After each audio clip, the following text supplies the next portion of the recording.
Last class లో మనం British వారికి సంబంధించి డచ్ వారికి సంబంధించిన విషయాలు నేర్చుకున్నాం. డచ్ వారి యొక్క స్థావరాలు ఏంటి, వారి ఏ విధంగా పతనం చెందారనే విషయాలు కూడా చాలా కూలంకషంగా నేర్చుకున్నాం.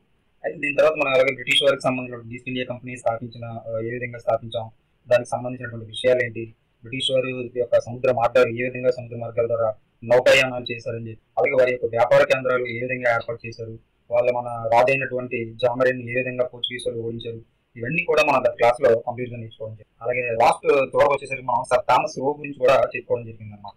మరి ఈ క్లాస్ లో మనం ఏం నేర్చుకుంటున్నాం అంటే, ఆంగ్లేయులు మద్రాసుని ఏ విధంగా పొందారు, అంటే వీళ్ళు ఆక్రమణలు అనేది యుద్ధాల ద్వారా, లేకపోతే మన రాజుల యొక్క మధ్యలోకి వచ్చి మన ప్రాంతాలను పొందడం ద్వారా ఇలా ఆక్రమించిన వేరు, పొందారు అనమాట. కొన్ని ప్రాంతాలు ఏంటంటే వీరు పొందడం జరిగింది. ఏ విధంగా పొందారు ఏంటి అనేది కూడా మనం చెప్పుకుందాం. ఆంగ్లేయులు ముఖ్యంగా చూసుకున్నట్లయితే ఇందులో మనకి మద్రాసుని ఏ విధంగా పొందారు, దాని తర్వాత బొంబాయిని ఏ విధంగా పొందారు, అలాగే కలకత్తాని ఏ విధంగా పొందారు, బ్రిటిష్ స్థావరాలు ఏ విధంగా ఏర్పాటు చేసుకున్నారు అనే అంశాల గురించి మనం ఈ క్లాస్ లో క్షుణ్ణంగా నేర్చుకున్నాం అన్నమాట. ఓకే, హాయ్ ఫ్రెండ్స్, నా పేరు నేను మీ DJ. Welcome to DJ education. మీరు కనుక కాంపిటేటివ్ ఎగ్జామ్స్ అయినటువంటి కానిస్టేబుల్, ఎస్ఐ, రైల్వేస్, గ్రూప్స్, సచివాలయం లాంటి జనరల్ స్టడీస్ బేస్డ్ ఎగ్జామ్ ఏది ప్రిపేర్ అవుతున్నా కానీ మీరు ఈ ఛానల్ సబ్స్క్రైబ్ చేసుకోండి. మీకు ఆడియో రూపంలో కానీ ఏదో ఒక రూపంలో ఈ ఛానల్ మీకు ఎంతో ఉపయోగపడుతుందని మాత్రం నేను చెప్పగలను. ఓకే, మీ యొక్క విలువైన సూచనలు కూడా ఈ ఛానల్ ఇవ్వండి. అంటే ఏం చేస్తే బాగుంటుంది. మీకు ఆల్రెడీ ఈ ఛానల్ యొక్క కమ్యూనిటీ పోస్ట్ లో ఒక పోస్ట్ అంటే ఒక 3-4 వెరైటీస్ లో నేను వీడియో చేయడం జరిగింది. మీకు ఏ టైప్ ఆఫ్ వీడియో అనేది బాగుంది అంటే, మీకు చూడడానికి కానీ లేకపోతే వినడానికి కానీ ఏ టైప్ ఆఫ్ వీడియో బాగుంది అనేది కూడా కామెంట్ లో చెప్పండి.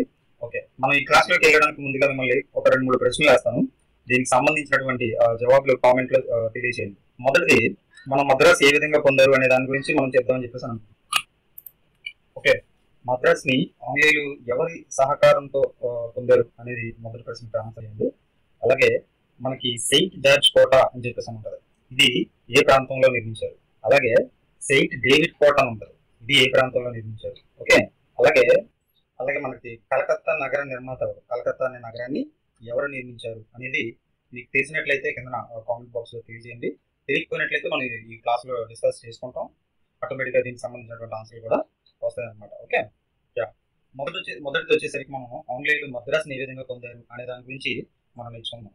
మద్రాసు అనేది అసలు ఈ మద్రాసు ఆంగ్లేయులు ఆక్రమించక ముందు, మద్రాసుని ఆంగ్లేయులు ఆక్రమించక ఎవరి ఆధీనంలో ఉండేది, చంద్రగిరిరాజు ఆధీనంలో ఉండేది. ఈ చంద్రగిరిరాజు ఎవరు అంటే, చంద్రగిరి అనే ప్రాంత రాజు ఆధీనంలో ఉండేది అనమాట ఈ మద్రాసు అనేది. అప్పుడు అంటే బ్రిటిష్ వారు ఆక్రమించక ముందు అక్కడే చంద్రగిరిరాజు పాలకుడు ఎవరంటే 3వ వెంకటపతి రాయలు. ఈ 3వ వెంకటపతి రాయలు బ్రిటిష్ వారికి ఈ మద్రాసు అనే ప్రాంతాన్ని అప్పగించడం జరుగుతుంది. ఏ విధంగా అంటే, ఈ మద్రాసును ఆక్రమించడంలో మంచి నాటకీయ పరిణామం కూడా జరుగుతుంది. అయితే అప్పటి మచిలీపట్నంలో బ్రిటిష్ కౌన్సిల్ సభ్యుడు ఒకడు ఉంటాడు. అప్పట్లో ఏంటంటే బ్రిటిష్ కౌన్సిల్ వ్యాపారాలకు సంబంధించినటువంటి వ్యాపార కార్యక్రమాల కోసం కొన్ని కౌన్సిల్ అంటే ఏం లేదు, ఒక 4-5 సభ్యులు కలిపి ఒక కౌన్సిల్ గా ఏర్పాటు చేసుకోవడం అనమాట, ఒక 10 మంది అలాగా.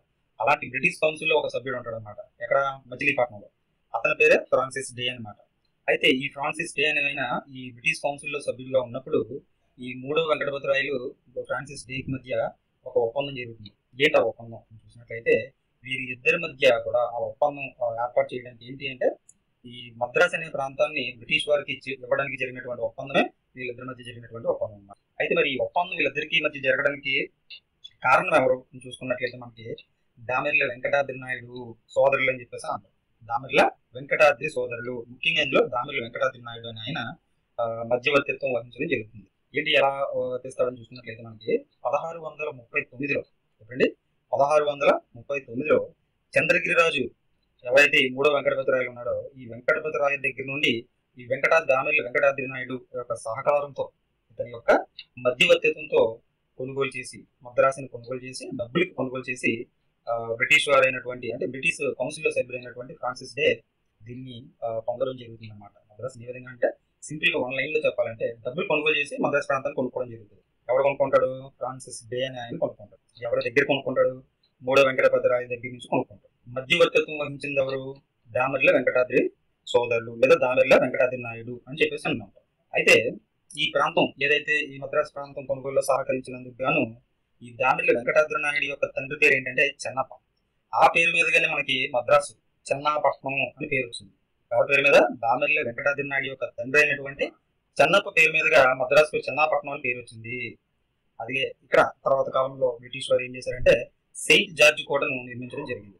ఓకే, ఆ చుట్టుపక్కల ప్రాంతాలన్నీ కూడా అభివృద్ధి చేసి అక్కడ ఈ సెయింట్ జార్జ్ కోట నిర్మాణం జరిపి చుట్టుపక్కల కోట ఉంటే ఆటోమేటిక్గా చుట్టుపక్కల అభివృద్ధి జరుగుతుంది అనమాట. అలా అభివృద్ధి చేయడం జరిగింది.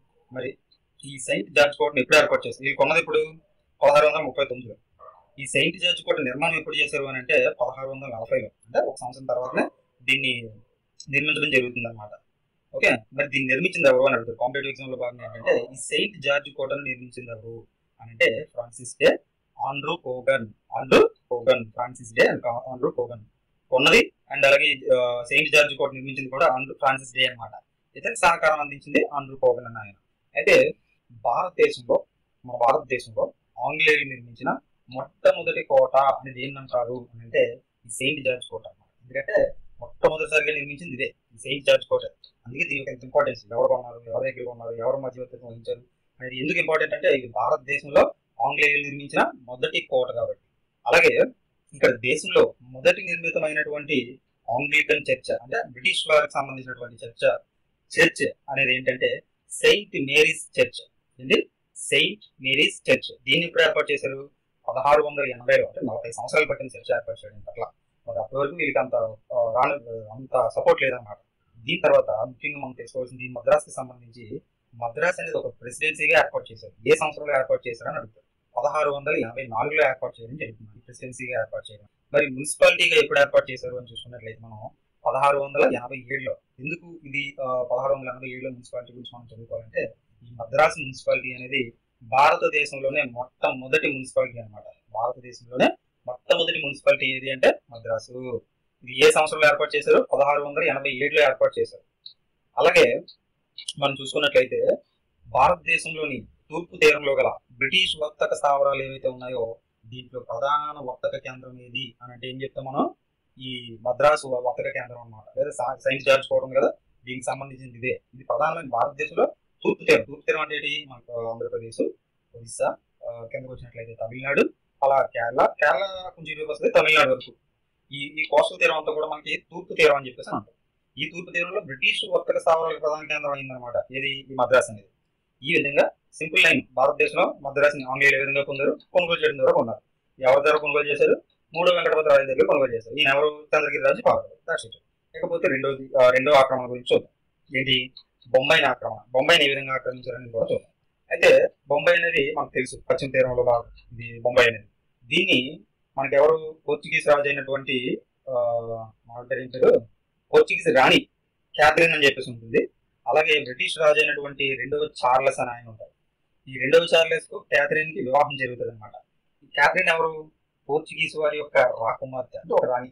ఈ 2వ చార్లెస్ అనేవాడు రాకుమారుడు. వీళ్ళిద్దరికి వివాహం జరగడం జరుగుతుంది. ఈ వివాహానికి బొంబాయి కట్నంగా పొందుతారు. ఎవరి నుంచి? పోర్చుగీస్ వారి నుంచి బ్రిటిష్ వారు కట్నంగా పొందడం జరుగుతుంది. దీన్ని బొంబాయిని, అంటే బొంబాయిని ఏ విధంగా పొందారు? ఒక కట్నంగా పొందడం జరుగుతుంది. పశ్చిమ తీరంలో బ్రిటిష్ వారి ప్రముఖ వర్తక కేంద్రంగా ఈ బొంబాయి అనేది దాన్ని ఏమంటారు? పశ్చిమ తీరంలో గొప్పగా ఎదగడం జరిగింది అన్నమాట. దీనికి కృషి చేసినటువంటి అధికారి ఎవరు అంటే హెన్రీ ఆక్సెండన్. ఇతను ఈ పశ్చిమ తీరంలో ఈ బొంబాయి అనేది ఎదుగుదలకు ఎంతగానో సపోర్ట్ చేశాడు, ఎంతగానో కృషి చేశాడు. ఓకేనా? ఎంతో కృషి చేశాడు అనమాట. మరి ఏ సంవత్సరంలో ఈ బొంబాయిని పొందారు అని చూసినట్లయితే మనకి 1667లో పొందడం జరుగుతుంది. ఇప్పుడు 1667లో దీన్ని పొందడం జరుగుతుంది అనమాట. మరి బొంబాయిలో మనకు ప్రముఖ కోట ఒకటి నిర్మించడం జరుగుతుంది. ఏంటా కోట? సెయింట్ డేవిడ్ కోట. సెయింట్ డేవిడ్ కోట. ఈ సెయింట్ డేవిడ్ కోట నిర్మించిన తర్వాత చుట్టుపక్కల కూడా బాగా అభివృద్ధి చెందడం జరిగింది అనమాట. ఓకే, అలాగే ముఖ్యంగా దీంట్లో చూసుకున్నట్లయితే మనకి ముంబైలో ఈ కోటను నిర్మించి అక్కడ వాటర్ రేవు, సముద్ర తీర ప్రాంతం కాబట్టి ఆ వాటర్ రేవు నిర్మించి అక్కడ ఒక పంచాయతీ విధానాన్ని ప్రవేశపెట్టింది కూడా ఎవరు అంటే జెరాల్డ్ అంగియర్. ఇతను చాలా ఇంపార్టెంట్ అండి. బొంబాయి అంటే మీకు అందరూ గుర్తు రావాలి జెరాల్డ్ అంగియర్ అనేసి. ఎందుకంటే ఇతను ఏది మనకి సెయింట్ డేవిడ్ కోట నిర్మించాడు, అలాగే వాటర్ రేవు నిర్మించాడు బొంబాయి పరివాహక ప్రాంతంలో. అలాగే ఇక్కడ పంచాయతీ విధానాన్ని ప్రవేశపెట్టింది కూడా జెరాల్డ్ అంగియర్ అని చెప్పొచ్చు అనమాట. తర్వాత కాలంలో ఏంటంటే ఈ బొంబాయి యొక్క సముద్ర తీర ప్రాంతాన్ని కానీ వర్తక కేంద్రాన్ని కానీ బాగా డెవలప్ చేసి ఇది మొత్తం అంటే ఈ బ్రిటిష్ వారికి ఒక వర్తక కేంద్రంగా తీర్చిదిద్దడం జరుగుతుంది అనమాట. ఎవరు? జెరాల్డ్ అంగియర్. బొంబాయి ప్రెసిడెన్సీ స్థాపన ఎప్పుడు జరిగింది అని కూడా అంటారు. బొంబాయి విషయంలో నేర్చుకుంటే చూడండి, అక్కడ ఉన్న కోట ఎవరు నిర్మించారు, బొంబాయి కోట ఆక్రమణ ఏ విధంగా జరిగింది, నెక్స్ట్ బొంబాయి ప్రెసిడెన్సీగా ఎప్పుడు స్థాపించారు. మనం మద్రాసుని చెప్పుకున్నాం. ఏమని? మద్రాసు అనేది ఒక ప్రెసిడెన్సీగా మారిన సంవత్సరం ఎప్పుడని చెప్పుకున్నాం? 1684లో ఏర్పాటైంది. ఇది భారతదేశంలోనే మొట్టమొదటి ప్రెసిడెన్సీగా మారింది అని చెప్పేసి మనం చెప్పుకున్నాం. అలాగే మున్సిపాలిటీగా కూడా 1687లో ఏర్పడింది అని కూడా మనం చెప్పుకున్నాం. ఆ విధంగానే మనకి బొంబాయి అనేది ప్రెసిడెన్సీగా స్థాపించిన ఎప్పుడంటే 1818లో ఈ బొంబాయి ప్రెసిడెన్సీ స్థాపన అనేది జరిగిందన్నమాట. ఇప్పుడండి 1818లో బొంబాయి ప్రెసిడెన్సీ స్థాపన అనేది అయితే ఇప్పుడు మొఘల్స్ నుండి ఇది బొంబాయి ఆక్రమణ సంబంధించి. ఇకపోతే మరి కలకత్తాను ఏ విధంగా పొందారు అని చూసుకున్నాం. మనం ఇప్పటివరకు మద్రాసు ఏ విధంగా పొందారు నేర్చుకున్నాం. సింపుల్ గా డబ్బులు పెట్టి కొనుగోలు చేయడం జరిగింది. అలాగే బొంబాయిని ఏ విధంగా పొందారు? కట్న రూపంలో పొందడం జరిగింది. లేకపోతే మరి కలకత్తాను ఏ విధంగా పొందారు? అసలు కలకత్తా నగరం ఏ విధంగా ఏర్పడింది? దీనికి సంబంధించినటువంటి విశేషాలు చూద్దాం. మన కలకత్తా నగర నిర్మాత ఎవరు అనేది కూడా మనం ఇక్కడ చూద్దాం అన్నమాట. ముఖ్యంగా చూసుకున్నట్లయితే అసలు ఏంటి ఈ కలకత్తా అని మనం చూసుకున్నట్లయితే కాసిం బజార్, గోవిందాపూర్, సుతనాతి. ఇదండి కాసిం బజార్, గోవిందాపూర్, సుతనాతి. ఈ 3 గ్రామాలు కలిపే కలకత్తా ఏర్పాటు చేయడం జరిగింది. ఇది తర్వాత కలకత్తాగా అభివృద్ధి చెందింది. ఓకేనా? సింపుల్ గా కలకత్తా నగరం ఏ విధంగా ఏర్పడిందంటే కాసిం బజార్, గోవిందాపూర్, సుతనాతి అనే 3 గ్రామాలు కలిపి కలకత్తా నగరంగా ఏర్పాటు అవడం జరిగింది. మరి ఇది ఈ 3 నగరాలను బ్రిటిష్ వాళ్ళు ఎవరిచ్చారు అనేది మనం చూసుకున్నట్లయితే మొఘల్ రాజు ఎవరు జరుగుతుంది. ఏ వంశం వారు ఇచ్చారు అని అంటే మొఘల్ వంశం వారు ఎవరు జరుగుతుంది. మొఘల్ వంశంలో ఏ రాజు వీళ్ళకి ఇచ్చారు? ఫరూక్ సియర్ ఇస్తారు. మనకి మొఘల్స్ లో తొలి మొఘలు, మలి మొఘలు అని చెప్పేసి ఉంటారు. ఈ తొలి మొఘలు, మలి మొఘలలో భాగంగా ఈ ఫరూక్ సియర్ అనే ఆయన వీళ్ళకి ఇవ్వడం జరిగింది. మనం ఇందులో భాగంగా మొఘల్స్ గురించి కొద్దిగా తెలుసుకునే ప్రయత్నించాలి. అసలు మన మొఘల్ పరిపాలన అనేది ఎప్పుడు స్టార్ట్ అవుతుంది? 1526లో స్టార్ట్ అవుతుంది. ఎవరు? బాబర్ అనే ఆయన మొఘల్ వంశాన్ని స్థాపించడం జరిగింది. ఇక్కడే మనం తొలి మొఘలు లేదా మహామొఘలు అని చెప్పేసి అంటాం. దీని తర్వాత వచ్చిన వాళ్ళని మలి మొఘలు అని చెప్పేసి అంటాం. తొలి మొఘలు ఎవరు? ముఖ్యంగా 6 రాజులు పరిపాలించడం జరుగుతుంది. 6 చక్రవర్తి రాజులుగా 6 చక్రవర్తి సుల్తాన్లు పరిపాలించడం జరుగుతుంది అనమాట. ఎవరెవరు? బాబర్, హుమాయూన్, అక్బర్, జహంగీర్, షాజహాన్, ఔరంగజేబ్. ఆర్డర్ కూడా ఇదే, వరుస క్రమం కూడా సేమ్ ఇదే ఆర్డర్లో వాళ్ళు పరిపాలన చేయడం జరుగుతుంది. మొట్టమొదటి ఎవరు? బాబర్ పరిపాలన చేస్తారు. ఎప్పటి నుంచి? 1526 నుంచి 1536 వరకు కూడా. అదే హుమాయూన్ చూసుకుంటే మనకి 1530 నుండి 40 సంవత్సరాలు, అంటే 10 సంవత్సరాల పాటు పరిపాలన చేస్తారు. మధ్యలో కొంత బ్రేక్ వస్తుంది, అది అక్కడ దూరంగా వెళ్ళిపోవడం జరుగుతుంది అనమాట. మధ్యలో మనకి ఏంటంటే సూర్ వంశస్థులు పాలించడం జరుగుతుంది. ఎప్పటి నుంచి? 1540 నుంచి 1555 వరకు కూడా. మళ్ళీ 55లో ఈ హుమాయూన్ వచ్చి పరిపాలించడం జరుగుతుంది. ఒక సంవత్సరంలో చనిపోతుంది. ఇతని తర్వాత అక్బర్ రావడం జరుగుతుంది. ఆ తర్వాత జహంగీర్, ఆ తర్వాత షాజహాన్, ఆ తర్వాత ఔరంగజేబు వీళ్ళు పరిపాలించడం జరుగుతుంది. వీళ్ళ దశలో మొఘల్ సామ్రాజ్యం అనేది అత్యున్నత స్థాయికి వెళ్ళడం జరుగుతుంది. అంటే దేశంలో ఎక్కడక్కడ చిన్న చిన్న ప్రాంతాలు మినహాయించి ఏకఛత్రాధిపత్యం వహించడం జరుగుతుంది అన్నమాట వీరి కాలంలోనే. దీని తర్వాత చూసినట్లయితే మనకి వీరి కాలం తర్వాత మళ్ళీ మొఘలు రావడం జరుగుతుంది. ఎవరు? 1707 నుంచి బహదూర్ షా అని, అతని తర్వాత జహందర్ షా అని, ఫరూక్ షియర్ అని. ఫరూక్ షియర్ చూసా ఇక్కడ వస్తారన్నమాట. ఫరూక్ షియర్ అని ఆయన. మహమ్మద్ షా అని, ఫరూక్ షియర్ తర్వాత మహమ్మద్ షా అని, అలాగే అహ్మద్ షా అని, అలంగీర్ 2, తర్వాత షా ఆలం 2, తర్వాత అక్బర్ 2, బహదూర్ షా 2. వీళ్ళు మొఘల్ సామ్రాజ్యానికి సంబంధించినటువంటి వరుస. ఇది ఎందుకు చెప్పానంటే లాస్ట్ మన కానిస్టేబుల్ కి సంబంధించినటువంటి మెయిన్స్ లో ఈ వరుస క్రమం మీద కూడా బిట్ అడగడం జరిగింది. ఓకేనా? అందుకే ఈ వరుస క్రమం అనేది ఈ సందర్భంలో భాగంగా చెప్పడం జరిగింది. ఓకే, అయితే కలకత్తా మళ్ళీ మనం దీని దగ్గరికి వచ్చేద్దాం. ఈ కలకత్తాని పొందడంలో భాగంగా మనకి ఏ ప్రాంతాలు అని చెప్పాను, ఎందుకు ఈసారి చెప్తానంటే ఇంపార్టెంట్. కాసిం బజార్, గోవిందాపూర్, సుతనాతి అనే ప్రాంతాలను ఫరూక్ సియర్ రోగానికి అతనికి ఏంటంటే ఒక రోగం రావడం జరిగింది. ఈ రోగాన్ని నయం చేసినందుకు గాను ఈ హామిల్టన్ అనే ఆయన ఒక బహుమతి రూపంలో పొందడం జరుగుతుంది అన్నమాట. ఓకేనా? అయితే కలకత్తా నగర నిర్మాత ఎవరిని అంటారు? జాబ్ చార్నక్. ఎవరు?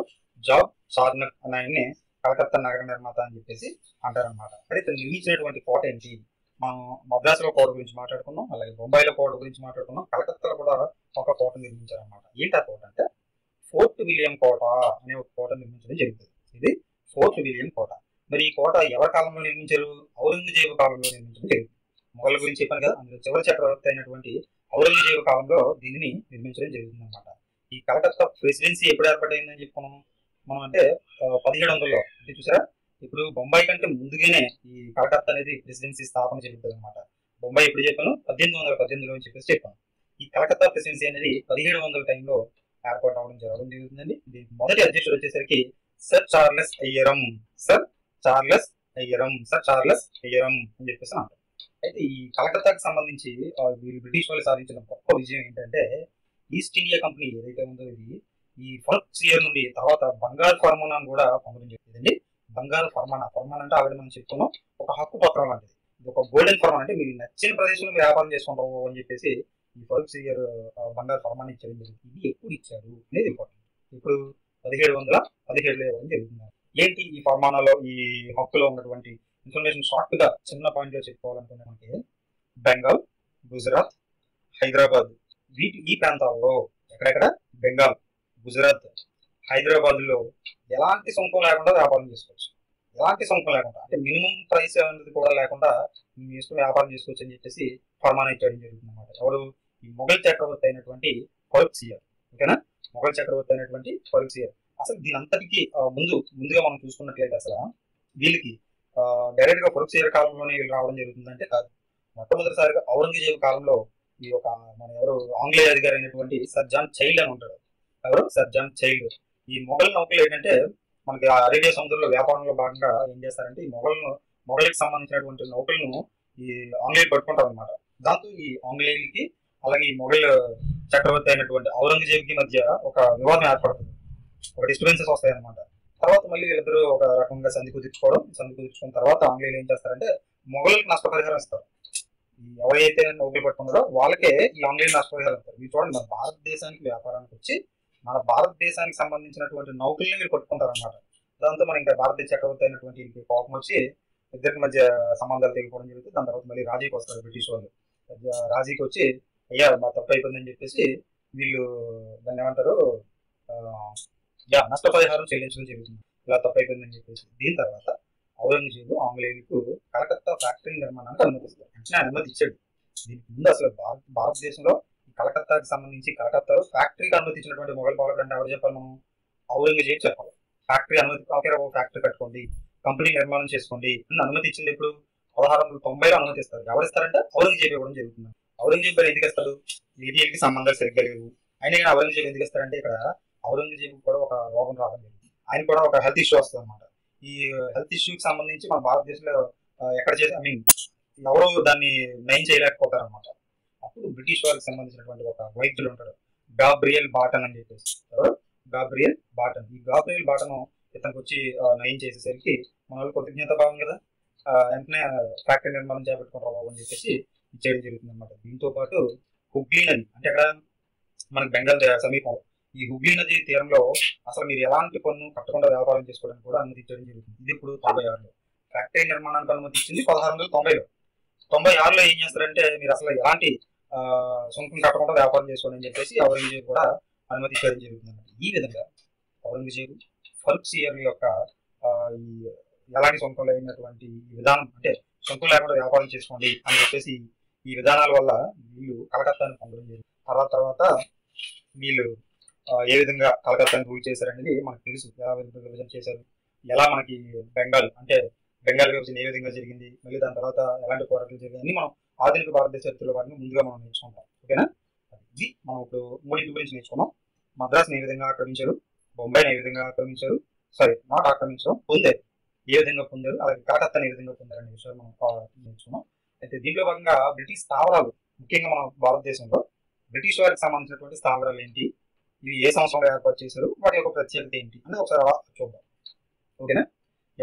మొట్టమొదటి చూసుకున్నట్లయితే మనకి గుజరాత్ సమీపంలో సూరత్ అనే స్థావరం ఉంటుంది. ఇది బ్రిటిష్ వారికి సంబంధించి మొట్టమొదటి ఫ్యాక్టరీ. దీనికి అనుమతి ఇచ్చింది ఎవరు?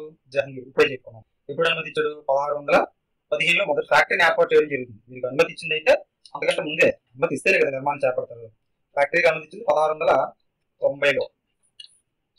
ఓకే. నెక్స్ట్ వచ్చేసి మనకి పులికాట్. దీన్ని 1621లో ఏర్పాటు చేయడం జరుగుతుంది. పులికాట్ ఎక్కడ ఉంటుంది? మన ఆంధ్రప్రదేశ్కి తమిళనాడుకి బోర్డర్. కరెక్ట్ గా చెప్పాలంటే మన ఆంధ్రప్రదేశ్, బట్ ఇక ఆంధ్రప్రదేశ్ తెలంగాణ మధ్యలో ఉండడం జరుగుతుంది. ఇకపోతే బాలాసోర్ అనేది ఎక్కడ ఉంటుంది? ఒరిస్సాలో ఉండడం జరుగుతుంది. ఓకేనా? ఈ బాలాసోర్ అనే వర్తక స్థావరం. లేకపోతే మద్రాసు అనేది మనకు తెలుసు, మొట్టమొదటి స్థావరం మద్రాసు. అయితే మనం మళ్ళీ వెస్ట్ బెంగాల్ ఉంది కదా, ఈ బెంగాల్కి సంబంధించి హుగ్లీ అనే స్థావరం కూడా ఏర్పాటు చేయడం జరిగింది. ఇది బెంగాల్లో మన బ్రిటిష్ వారికి సంబంధించినటువంటి మొట్టమొదటి స్థావరం. దీనికి అంటే ఈ బెంగాల్లో ఈ హుగ్లీకి సంబంధించినటువంటి ఏదైతే బ్రిటిష్ స్థావరం ఉందో దీని నిర్మాణంలో విశేషమైన కృషి చేసింది ఎవరంటే బ్రిడ్ మెన్ అని చెప్పేసి అంటారు. ఎవరు? బ్రిడ్ మెన్ అయిన గొప్ప కృషి చేయడం జరుగుతుంది. ఇతని తర్వాత సుతనాతి. దీని తర్వాత సుతనాతి, మనం ఏదైతే 3 గ్రామాలు చెప్పుకున్నామో అందులో ఒక గ్రామం అయినటువంటి సుతనాతి అనేది జాబ్ చార్నక్ అనే ఆ వ్యక్తి ఈ బ్రిటిష్ స్థావరాన్ని నిర్మించడం జరిగింది. ఇది ఏ విధంగా పొందడం ఏంటి అనేది కూడా మనం నేర్చుకున్నాం. ఇక్కడే మనకి ఫోర్ట్ విలియమ్స్ కోట అనేది కూడా నిర్మించడం జరుగుతుంది. ఓకేనా, ఫోర్ట్ విలియమ్స్ కోట ఎవరు నిర్మించారు? జేమ్స్ చార్నక్, జాబ్ చార్నక్ అని ఆయన నిర్మించడం జరుగుతుంది. ఓకే, మన ఆంధ్రప్రదేశ్కి వచ్చినట్టు ఇది భారతదేశానికి సంబంధించినటువంటి బ్రిటిష్ వారి యొక్క వర్తక స్థావరం. మరి మన ఆంధ్రప్రదేశ్లో వర్తక స్థావరం చూసుకున్నట్లయితే మొదటి వర్తక స్థావరం మచిలీపట్నం. ఇక్కడ 1611లో ఏర్పాటు చేయడం జరుగుతుంది. మచిలీపట్నంలోని 1611లో ఏర్పాటు చేయడం జరుగుతుంది మన ఆంధ్రప్రదేశ్లో. రెండవ వర్తక స్థావరం చూసుకున్నట్లయితే పులికర్ 1621 అనమాట. 10 సంవత్సరాల గ్యాప్ లో 1611లో మచిలీపట్నం, 1621లో పులికట్ అనమాట. అయితే ఆంధ్రదేశంలోకి మొదటిగా వచ్చినటువంటి వ్యాపారస్తులు లేదా ఐరోపా వర్తకులు అంటే ఎవరని చెప్పాను మేము? డచ్ వారు.